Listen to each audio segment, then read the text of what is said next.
Donc bonjour à tous, ici c'est Jean-Jean, alias Jean-Jean la bricole.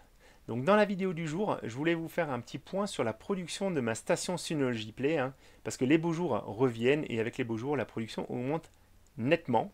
Donc je voulais vous en parler et je voulais aussi vous parler des nouveautés que propose Synology, parce que Synology vient d'améliorer sa station Play et aussi vient de proposer un nouveau produit qui est le Synology City.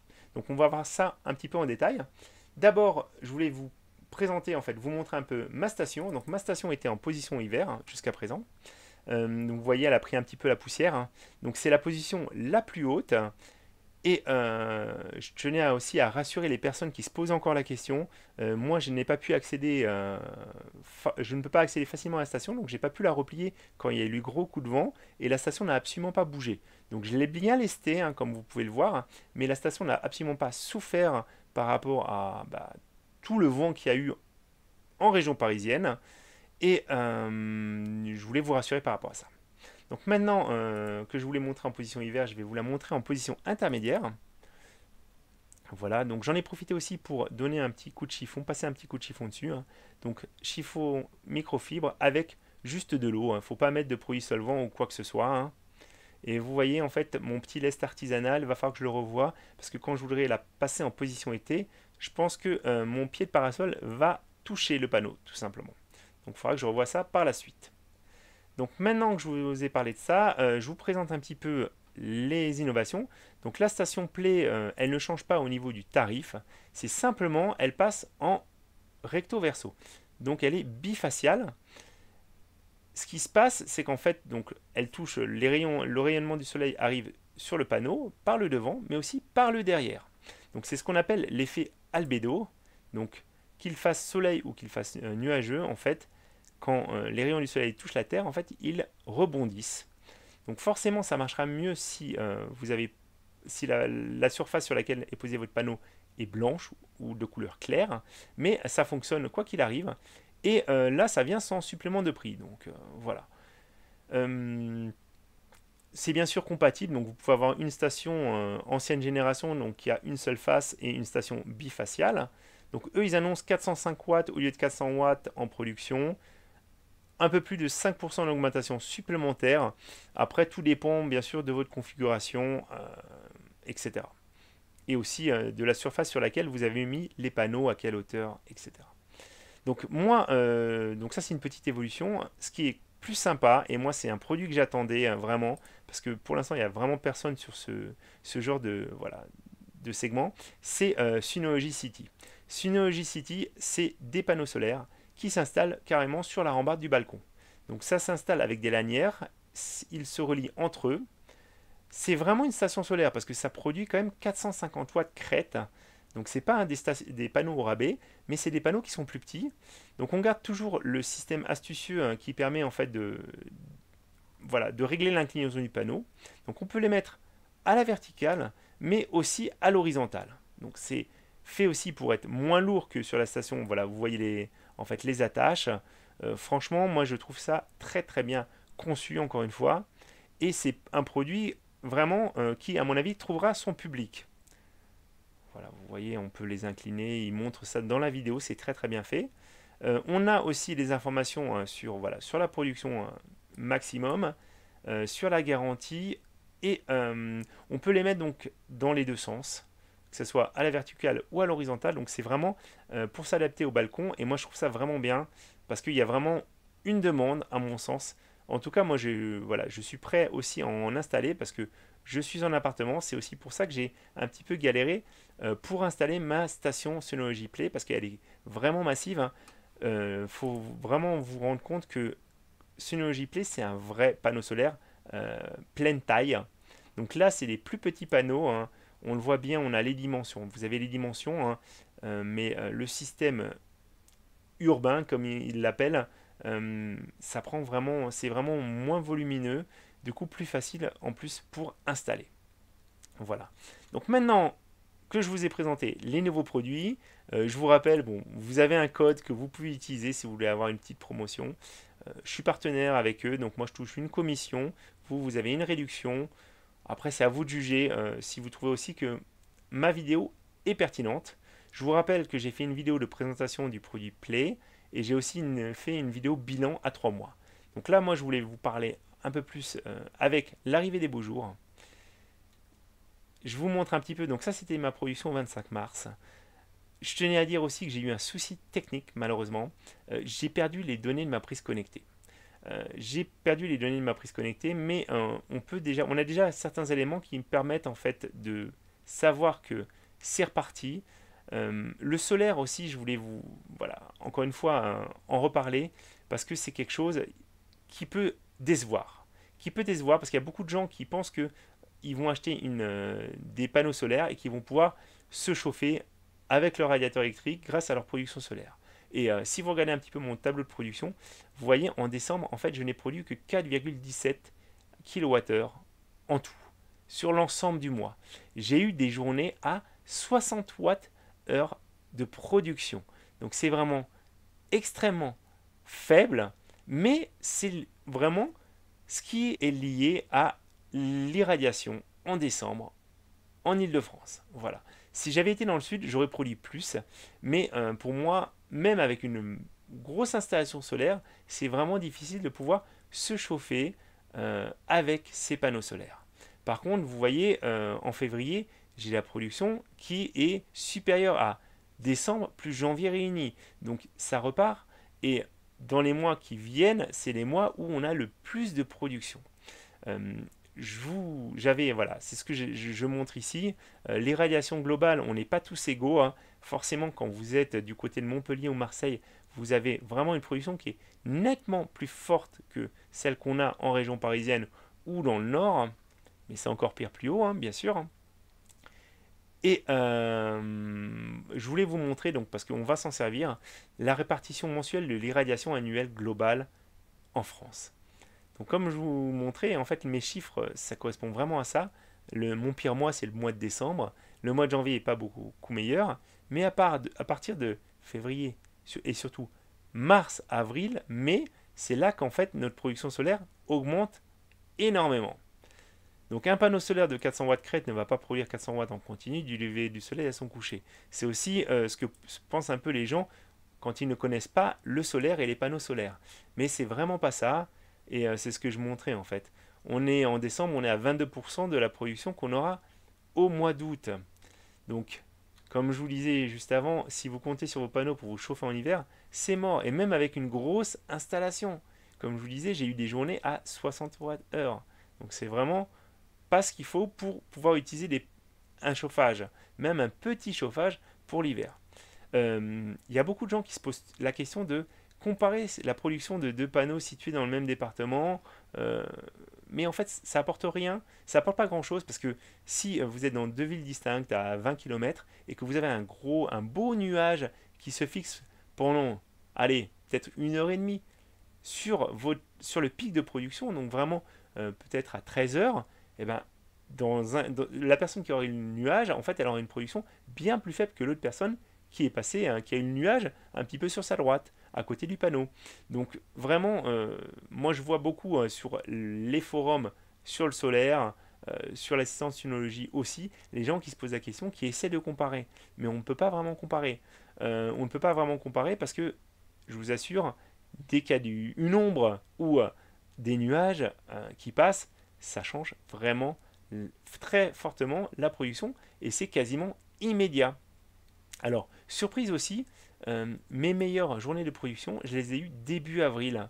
J'ai eu des records à 2,01 et 2,03 kWh, alors que au mois d'août, je vous rappelle, le mois d'août c'est quand même un mois, moi je les ai installés en fait au mois d'août, c'est pour ça que j'ai pris ça comme repère, mais c'est quand même un mois d'août où je pensais qu'on avait plus de soleil, parce qu'en plus ça reste plus longtemps, les journées sont plus longues, mais non, en avril, début avril, j'ai réussi à produire plus que en août, que début août, voilà. Vers le 8 août, c'est ce que j'ai mis, hein. Alors, moi j'ai quand même fait un petit fichier Excel parce que j'aime bien toujours représenter ça. Donc j'ai pu mettre donc les données en blanc, c'est les données que j'ai sur voilà, pour lesquelles je suis sûr, hein. Donc c'est vraiment issu de mon petit, hop là, je vais essayer de les mettre à côté, mais c'est issu de mon petit relevé. Malheureusement, comme je vous explique, j'ai perdu les informations. Smart Life, je n'ai plus les informations. Donc là, c'est l'unique screenshot que j'avais. Donc ce que j'ai fait, c'est que j'ai repris le tableau avec la répartition de l'irradiation annuelle et j'ai essayé d'extrapoler pour voir les productions qui vont arriver. Alors pour mars, ça s'est arrêté au 25 mars, donc j'ai rajouté les 6 jours manquants en prenant en fait la moyenne des journées. Euh, c'est ce que j'ai fait ici. Donc je suis tombé sur 20,20 kWh en tout pour le mois de mars. Et ensuite, les autres, j'ai vraiment extrapolé.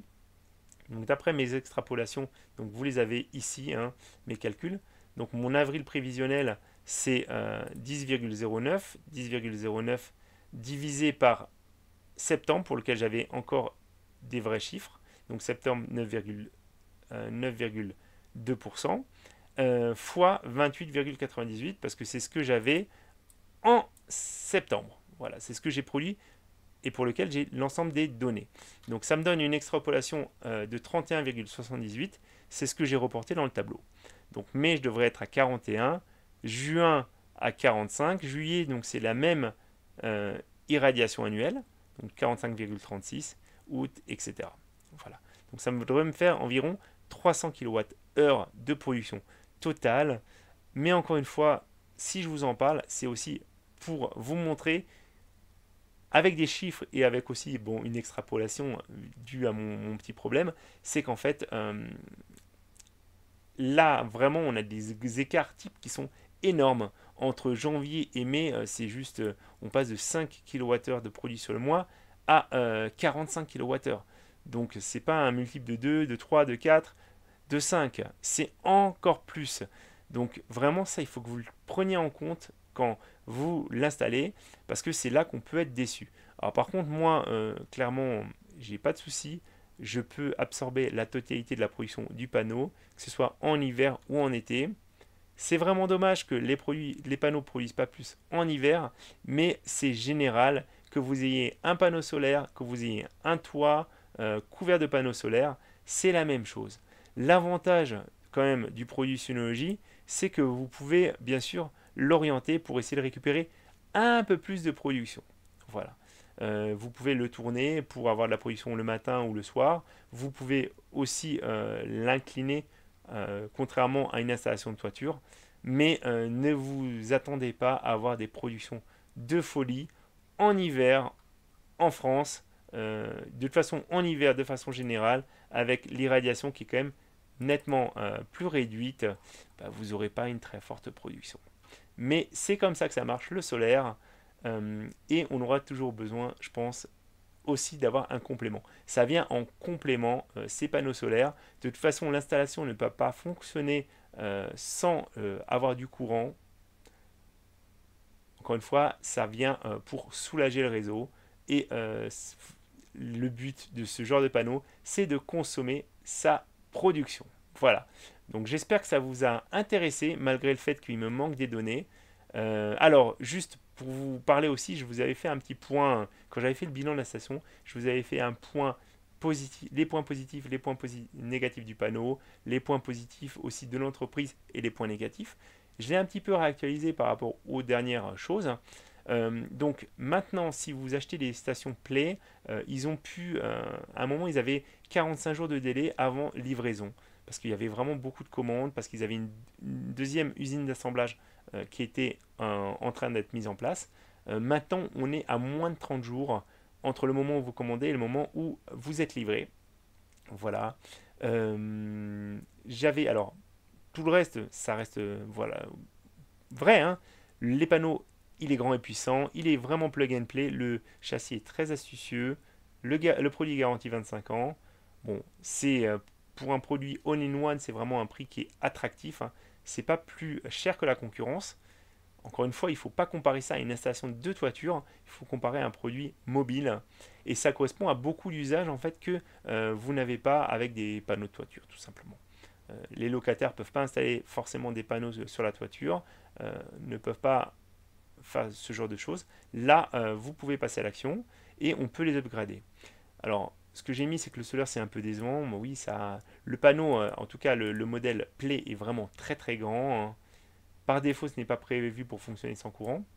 Alors, la prise connectée, oui, hein, le paramétrage est un petit peu être fastidieux, hein. Il y a des gens qui ont eu différentes expériences. Moi, j'ai un petit peu galéré. J'ai dû utiliser un autre téléphone. Et là, en plus, j'ai perdu mon suivi de production. Donc, je ne suis pas vraiment très content de cette partie-là. Et je vous disais, l'outil de production est vraiment basique. Donc, moi, dans les points forts de l'entreprise, j'avais mis site qui regorge d'informations. Vraiment, si vous avez des questions, que ce soit des questions simples ou complexes, il y a vraiment eu énormément de questions-réponses qui ont été traitées. Donc, il ne faut vraiment pas hésiter. Ils ont fait des tutos qui sont très très bien. Production française, groupe Facebook de la communauté pour une relation de confiance. Voilà. Euh, alors, moi, j'ai barré par contre dans les points négatifs. À un moment, effectivement, ils étaient difficiles à joindre par téléphone. Maintenant, si vous avez un souci, des questions, il n'y a pas de souci. Ils ont doublé leurs équipes. Ils répondent très rapidement. Ils sont réactifs par rapport à ça. Donc, je me plaignais aussi qu'il y ait un seul type de panneau, hein, Sunplay. Mais là, maintenant, en fait, il n'y en a pas qu'un. Il y en a deux. Il y en a un pour les balcons et il y en a un mobile, le Sunplay d'origine. Et en plus, il a été amélioré. Voilà. J'ai laissé aussi quelques problèmes avec les transporteurs parce que j'ai vu des commentaires de personnes qui avaient qui recevaient des panneaux sur des palettes, pas sur la palette justement, il doit être sur une palette, il n'était pas sur la palette, des panneaux qui étaient abîmés. Malheureusement, je pense que c'est un petit peu le lot d'une société. Ils n'ont pas internalisé le transporteur. Bah, on peut tomber sur des personnes qui sont bien, des transporteurs qui sont compétents, d'autres qui sont moins compétents, voire même incompétents. Et malheureusement, c'est un au petit bonheur à la chance. Mais de façon générale, quand même, je pense que moi, en tout cas, j'ai pas eu de déception à ce niveau-là. Et puis, de toute façon, ils vous le disent bien, ils vous envoient des mails en amont. Si le panneau, il n'arrive pas sur sa palette bâchée, etc., vous l'acceptez pas.